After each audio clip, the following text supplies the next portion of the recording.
All right, good afternoon. Thank you all for coming. I think we're the last session before beverages, is that right? Or whatever comes next, NAP. I'm Todd Burke with Adobe, and I have the fortunate opportunity of introducing Mike Hugo and Bernie Laramie, who worked on this fantastic film, The Florida Project. Mike Hugo was the assistant editor, worked with Sean on the film. Mike's track record goes quite a ways back. One of the great things I like about Mike's track record is Mike happens to be Bernie's trusted advisor and assistant. Mike essentially helped put this project together. Bernie Laramie, if you go on IMDb, you're gonna look at Bernie's background, and it's longer than a papyrus scroll. So he's got a number of major credits. CSI. Can I go back? Max Headroom. As far as you want. You did Dallas too, right? I did. So, Papyrus, thank you. These are the hecklers in the front. Anyway. I did the original 10 Commandments. Wow, I'm not even going to touch that. Nevertheless, Bernie Laramie, also post-production supervisor and producer on the Florida Project. Thank you, guys. It's up to you. Thank you. So here's a little trailer to show you guys what we just worked on and what the Florida Project is.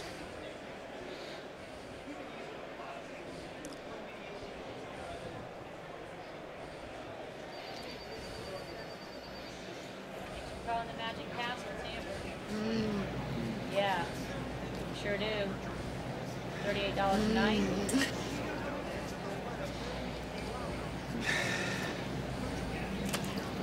Okay, I warned you. One drip and you're out. Oh, come on! Out now. It's gonna melt outside. It's melting inside, too. But Bobby... Out.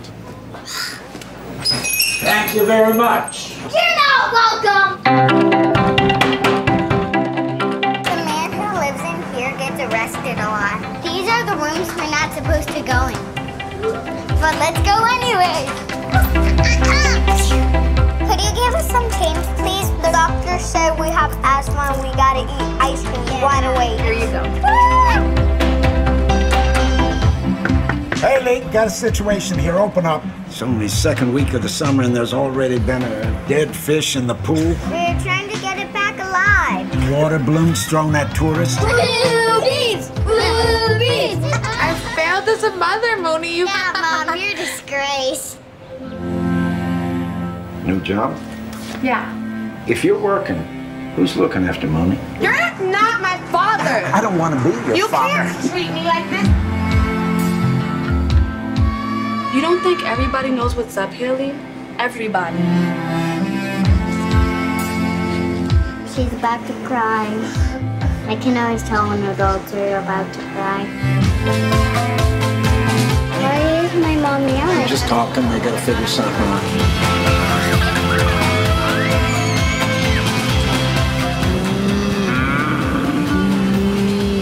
See, I took you on a safari.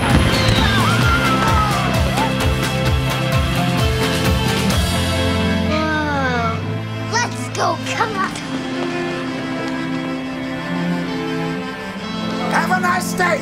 Love you, Bobby! I love you, too.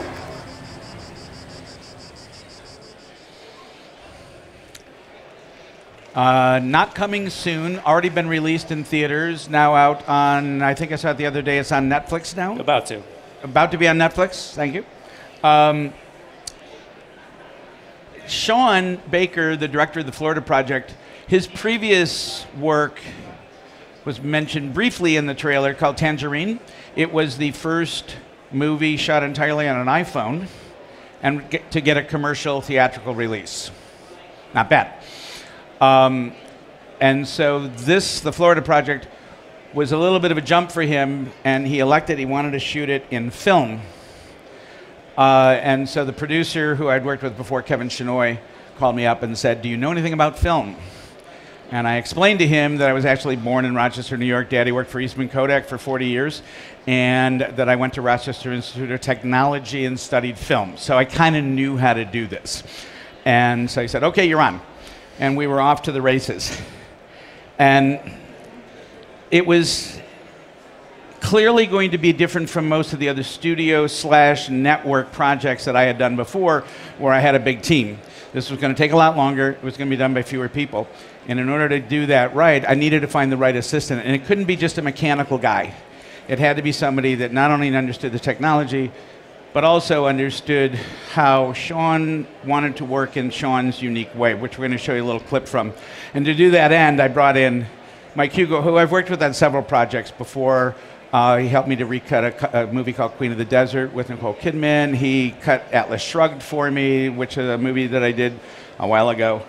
And he's also done 360 and VR and 3D with me, et cetera. So I knew that I could trust him not only on a creative level, but also highly knowledgeable from his online experience, et cetera, to be able to handle all aspects of this project. Thankfully, he was able to give me part of his time in the way it all worked out, and that's what got us to how we were doing this particular project. So as I mentioned, it was shot on film. As soon as we made the decision to shoot it on film, of course, we then made the second decision, which was it's almost ridiculously expensive to shoot film at night because it requires so much light. So the night footage, we decided to shoot on the Alexa. It's not shown in the trailer, but at the end of the movie, the children, the reason it's called the Florida Project is because the Florida Project was the code name for Walt Disney when he did the Disney World. And the children always have the fantasy about Disney World. At the end of the movie, they make a mad dash for Disney World, and we make it on to Disney World. Kind of a difficult clearance if you want to shoot 35mm film in Disney World, so how are we going to do that? And Sean said, well, I'll just shoot it on my iPhone. So we guerrillaed Disney World and got away with it. And therefore, we had to integrate 35mm film, Alexa 4K, and iPhone 4K with non-linear. Pro. Yeah. Right, with Filmic Pro. To do that, we shot everything on the East Coast, just outside of Disneyland, in a real hotel. And I needed to get it processed, so here's how we did that. This is the real location in Florida. Fortunately, we were only in one location for most everything, a little bit of travel, but nothing serious.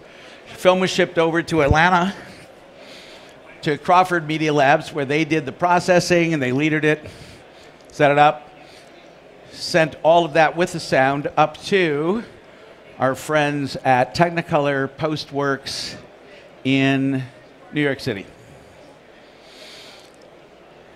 At Technicolor, we took and scanned everything, all the film that was shot, as well as all of the 4K Alexa footage that was shot and the iPhone. We put it all into a common format, and out of that we created what I call the 3 E's of dailies. The engineering ETs, which is the full 4K ProRes 444 clean that we used. The actual scans were in TIFF and DPX, for those of you that are more technical. We can explain that more later. The executive dailies were H.264, posted to Media Silo so that people could log in on their iPhone and iPad and see it. And the editorial dailies were in DNX. We're going to get back to why they were in DNX and how we managed to use that plus Premiere Pro. So 3 different formats. For security reasons, we put a watermark on the H.264. We had all of the technical codes in the letterbox area of the DNX HDs. And the engineering dailies, of course, were in 239 and full res and letterboxed and all of that good stuff. So, at the end of that process, everything was shipped. And Sean didn't want to cut in an office. He didn't want to cut it in a formal cutting room. He decided he wanted to cut in his bedroom. And I'm not going to show you his address, but I'm going to show you down the street from his address, which is here at Trejo's Coffee and Donuts. Those of you that happen to have seen Tangerine, that's the location for Tangerine. It's just down the road from his house. With that in place, we were able to turn it all over to Sean and begin that interactivity with Sean and the assistant on how we handled the workflow. Sean was not able to be here. He's in Japan right now at a film festival with the movie. But he did an interview for Adobe earlier, and I pulled a clip from that I wanted you to see that explains kind of his unique approach to the editing process. For me, editing is 50% of direction. For my films, it really is, because I'm doing I'm recreating it in post and I'm rewriting it in post.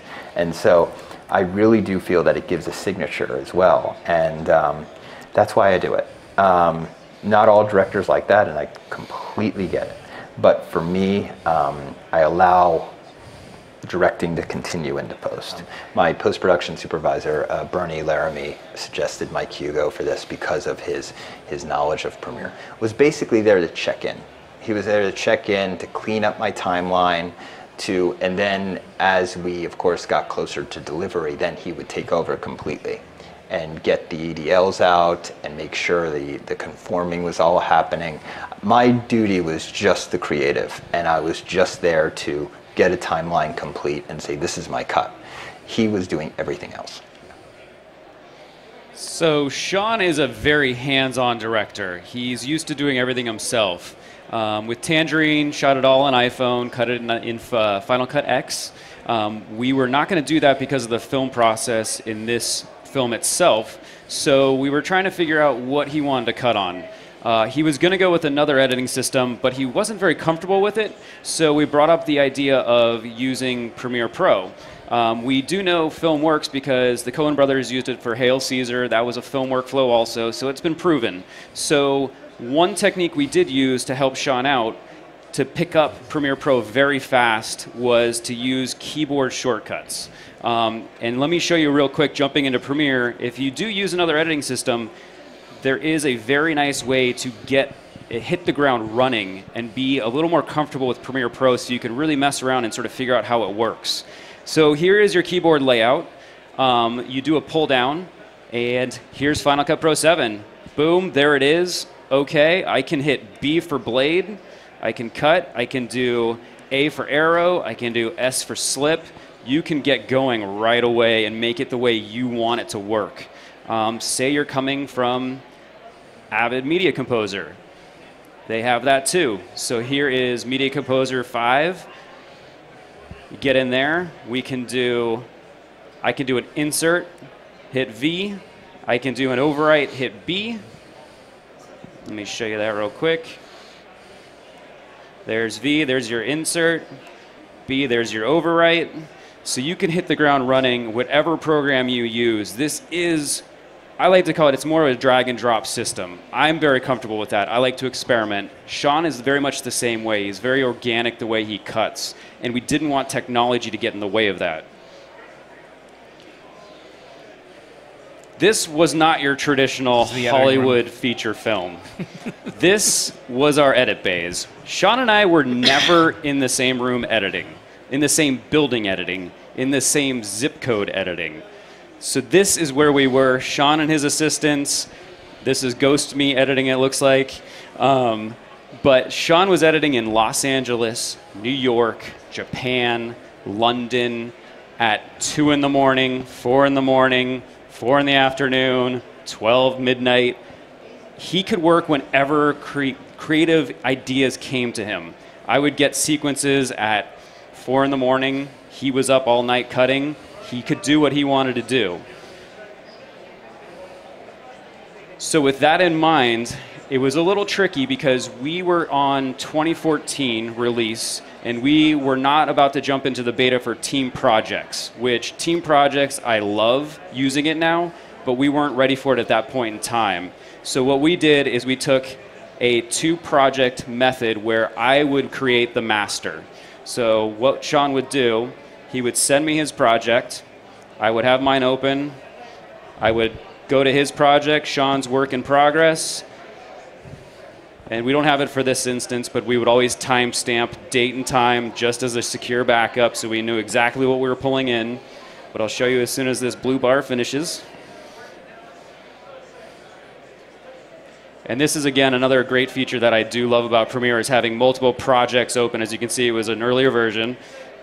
You can have 2 projects simultaneously open in Premiere, which is very nice to do, especially going back into old projects, pulling old sequences into new sequences.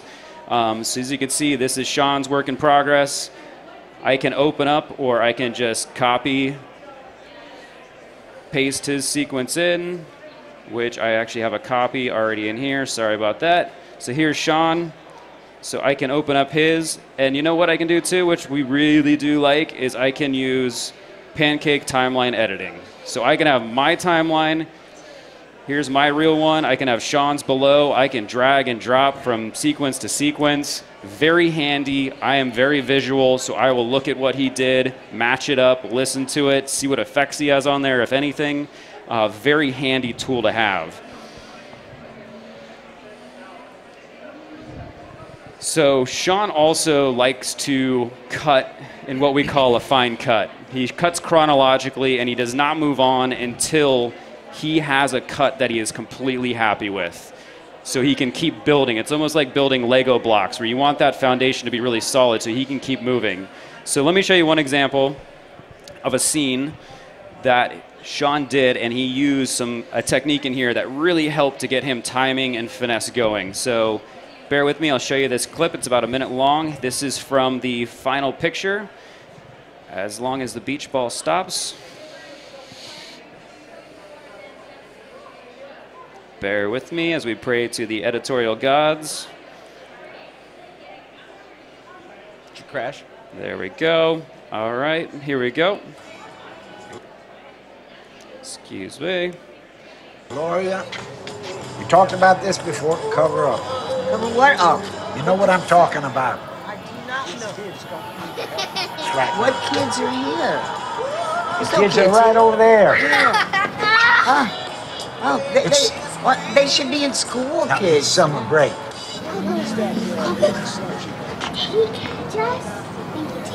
Can you read? What's that say? School rules. No, the other one. No tits allowed. No alcoholic beverages in pool area. Okay, I'll do that, but I still want to go topless in my big titties. Oh, I think he's having a talk with them. Let me go. No, guys, get in. I'll go. Oh, no, Bobby's coming. Oh, no, Bobby's coming. Just put them away, cover them up. Oh, please, cover them up. You cover yourself up, man. Does this happen all the time? Yeah, and it's great. So there's a little scene, seemed pretty normal, straight cutting. So let's take a look at one of these shots here. So if I disable our final cut, these red boxes show multiple takes that are going on in this one single shot. So let me go through, oops, and I know what's going on. I left my keyboard in Media Composer. There we go. Sorry about that, everybody. So if I disable this track, you'll see we got a retime here. We've got a retime there. Got another retime and another one. And we got a backplate that we like the timing of. We're shooting on film. We're shooting with kids. Love kids to death. They have hard times hitting their marks. It's hot out. It's Florida. They're long days. So we did what we had to do. Degrees. Yeah, so we lock off the camera and we become creative. We need that timing to be short. We're not telling a story of having kids popping up at the exact same time. We need to move on. So this is what we were aiming for with a fine cut, to put that feeling of the little rascals in here, that they're really doing something just to have fun. Let me show you another example of Sean fine cutting. So everybody on this crew was really impressed with Sean and really wanted to work the extra mile to get this product to where Sean wanted it. And so something that I don't see very often is actors willing to record scratch ADR in the middle of a project. So let me show you this scene real quick. We have... Okay. Haley, one, sort this out. Two, you smoke in the room again, you're out of here. I'm not smoking. Bye, Bobby. Last warning, Haley. Yeah, well, I'm not. So really simple, but Mooney is kind of our hero here, and we want her to react to Bobby. And so Sean would call her up and say, hey, can you just record this really quick on your phone? And Sean would temp it in. And so it wasn't me going, bye, Bobby. It was actually Mooney doing it. So here's a soloed. Bye, Bobby. And it keeps you in the scene. You're not out of the story, so we got to keep building off of that. It's those simple things. We have technology at our fingertips, and we can use it. So that was another reason Sean likes to cut the very fine cut and move on, and it helps. It really does help. Another aspect of Adobe I use, and I do use this a lot, is actually when we were creating the titles for the front plates, Creative Cloud Libraries is very underused, and I actually use it a lot in commercials. Let me show you. I can click on our asset here. This is our font. This is what we're using.